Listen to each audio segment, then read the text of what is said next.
نشتري ايه في هدوم البيبي وايه اللي ما نشتريهوش، وكمان هنشتري كام قطعه من كل حاجه. عامله لكم النهارده الفيديو اللي كلكم طلبتوه مني. اول حاجه هنبدا بيها هي سلوبيتات القط. سلوبيتات القط دي بتكون داخلي، دي هنشتري منها كام قطعه؟ تقدري تشتري منها حوالي 3 قطع بس، او لو انت حابه تزودي ممكن يبقوا 4، ما تزوديش عن كده، بالذات مقاس من 0 ل 3. المقاس ده هم في العمر ده ما شاء الله بيكبروا بسرعه جدا. هتلاقي ان انت جبتي المقاس صغير وما قعدش معاكي، ممكن اصلا ما يكملش معاكي اول 3 شهور. هتحتاجي ان انت تغيري المقاس وتبداي تجيبي المقاس من 3 ل 6. فعلشان كده كل الحاجات اللي هنتكلم عنها مقاس من 0 ل 3 نحاول ما نزودش عن 4 قطع فيها. طيب ايه هي الحاجات الداخلي اللي احنا هنشتري منها من 3 ل 4 قطع مقاس من 0 ل 3؟ هتبداي اول حاجه بالسلوبيتات القط، وبعدين هتجيبي السلوبيتات نص كم، وفي منهم كمان سلوبيتات كم. يبقى انت كده عندك الثلاث حاجات دي هتجيبي منها من 3 ل 4 قطع مش ازيد، مقاس من 0 ل 3. بعد كده نيجي بقى للهدوم اللي هي الخارجيه. بيبقى فيه قطن، بتبقى السلوبيتا كم وقطن، الماتيريال بتاعتها مريحه على جلدهم وليها الكوفرته بتاعتها. الطقم ده برده هتجيبي منه 3 أو 4 مقاس من 0 ل 3، ما تكتريش عن كده، لسببين. اولا عشان هم زي ما اتفقنا ان هم بيكبروا ما شاء الله بسرعه في الوقت ده.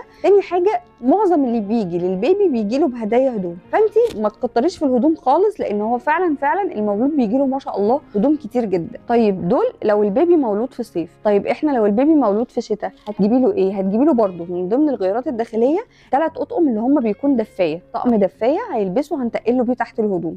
وبرده في سلوبيتات بتكون شتوي، بيكون الماتيريال بتاعتها تقيله شويه، وفي منهم بتكون من جوه نفس خامه البطانيه كده. دول هنجيب منهم بقى 3 4 على حسب برده انت واستخدامك. لو انت بتنزلي بالبيبي كتير هتكتري في عدد السلوبيتات الخارجيه، لو انت نزولك من البيت مش كتير قوي هتجيبي السلوبيتات اللي هي ينفع يقعد بيها في البيت. طيب ايه تاني هنشتريه غير السلوبيتات؟ البورت يا جماعه من الحاجات اللي منتشره جدا، ومن وجهه نظري ومن وجهه نظر مامز كتير جدا ان هو ملهوش اي لازمه خالص. هتجيبيه انت مش هتبقي عارفه ان انت تتحكمي في البيبي كويس، هتحسي ان هو غطسان جوه انت مش عارفه تشيليه كويس. فبشوف ان البورت شيء مش مهم ابدا. هتستبدليه بايه؟ هتستبدليه بكوفرته على حسب الوقت اللي انت فيه. لو احنا في صيف في كوفرتات صيفي، لو انت في خريف او في الربيع في كوفرتات بتكون اتقل شويه من الكوفرتات الصيفي، لو انت في شتاء برضو في البطاطين. بس واحنا بنجيب البطاطين نخلي بالنا في نوع بطانيه كويس جدا هيخليكي متحكمه في البيبي حلو قوي، وفي نفس الوقت هيدفيه، بتكون خامته شبه الفرو كده ومش تقيله ومش سميكه،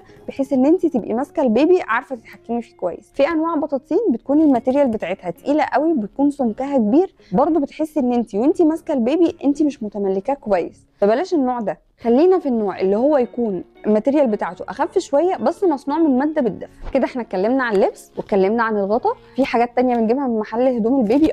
في هتجيبي البابيتات برضو، لان هو هيبدا معاكي من الشهر الثالث كده، هيبتدي ان هو علشان ضفيره الاسنان هتبدا تتكون، هتلاقي فيه لعاب كتير بينزل منه، فعلشان صدره ما يبردش منك هتجيبي البافيتات. هتجيبي قد ايه؟ هاتي 3 قطع في الاول اللي هم بيكون ظهرهم مشمع، وشهم قطن وظهرهم مشمع، دول هينفعوكي جدا. ما تزوديش برضو عن 3. برضو من ضمن المستلزمات اللي بتبقى موجوده في محل حاجه البيبي الفرش بتاعت غسيل الببرونه، لازم تجيبيها علشان خاطر بيكونوا فرشتين، فرشه هتنظف معاكي الببرونه من جوه، وفرشه بتكون رفيعه تنظف معاكي الحلمه. وما تنسيش اهم حاجه مشمع الغيار. مشمع الغيار ده هيحافظ لك على المرتبه بتاعتك، هيحافظ لك على الملايه. لو انت بره في مكان مش هتبقي شايله هم ان انت تبهدلي للناس مكانهم او كده، هتحطي المشمع وتغيري براحتك، وهتبقي مطمنه ان مش هيحصل اي ضرر لاي حاجه محطوطه تحت البيبي. ما تنسيش برضو وانت بتجيبي حاجه البيبي ما تنسيش الاسبونشه بتاعت الحمى بتاعتهم. حاولي تختاري حاجه تكون الماتيريال بتاعتها ناعمه ما تضايقش جلدهم ابدا. بكده هنكون اتكلمنا عن الجزء الخاص بالهدوم والجزء اللي احنا هنشتريه من محل هدوم البيبي. طيب بتبعتولي بتسالوني بتقولوا لي انا هولد مثلا في شهر 9 هلبس البيبي ايه؟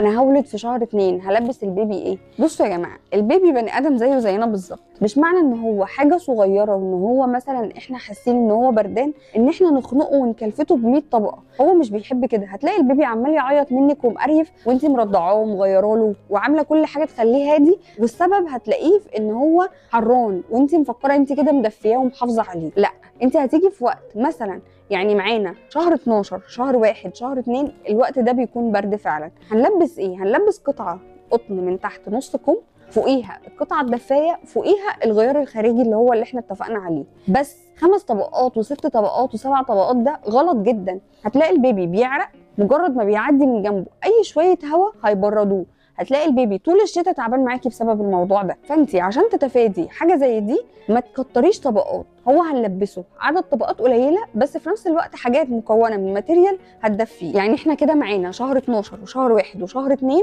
هنلبس 3 طبقات زي ما اتفقنا، قطعه قطن نص كم والقطعه الدفايه والسلوبيت الخارجي. طيب معانا من شهر 3 و4 و5 بدأ الجو شويه مش برد قوي ومش حر قوي، هننقص حاجه منهم، لا اما هتشيلي طقم الدفايه لا اما هتشيلي الطقم اللي هو الخارجي ده ممكن وانت قاعده في البيت هتقعديه بالسلوبيتا النص كم وعليها طقم الدفايه بس. طب لو انت نازله بيه هتبدلي طقم الدفايه ده بسلوبيتا قطن تكون كم ومعاه الطقم الخارجي الشتوي بتاعنا عادي من بره. يعني احنا هنحاول ان احنا نوازن في الهدوم بحيث ان انا ابقى مدفياه وفي نفس الوقت مش مكتره له طبقات، سواء وانا قاعده بيه في البيت او سواء وانا خارجه. طيب 6 و7 و8 وبدايه 9، احنا معانا الاربع شهور دول حر جدا، لقيتي البيبي حران قعديه بالسلوبيتا القط عادي جدا، مش هيعيا منك. انت طول ما انت معوداه على ان هو قاعد براحته ومش متقله له في الهدوم هتلاقي ان هي مناعته ما شاء الله بقت كويسه، مش هتلاقيه ان هو بيبرد منك كل شويه. كل ما هتعوديه ان هو يبقى مهيئ للجو المحيط بيه ده بيقلل من فرص عياهم كتير. طب هتيجي نازله بيه